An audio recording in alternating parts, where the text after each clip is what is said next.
Hello, সবাই কেমন আছেন? আচ্ছা, সামনেই পুজো হয়েছে, তাই না? আমরা কদিন আগে দুর্গাপুজো শেষ হয়েছে, লক্ষ্মী পুজো শেষ হয়ে গেল।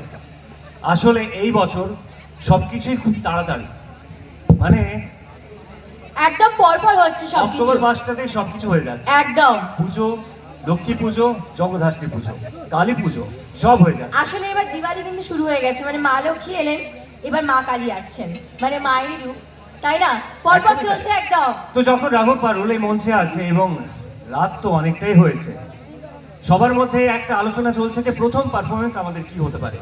একদমই তাই, আর এই আমরাও মুহূর্তে- চাইছি শুরু করে দিতে, একদম দেরি না করতে একটু। এই মুহূর্তে যে গানটাতে আমরা আজকে রাতে প্রথম পারফরমেন্সটা করব, সবাই রেডি তো? এদিকে ভাইরা দাদারা সবাই রেডি তো? তৈরি তো? আরে জোরে হ্যাঁ শুনতে চাই। তৈরি তো সবাই? চলো তো। চলো।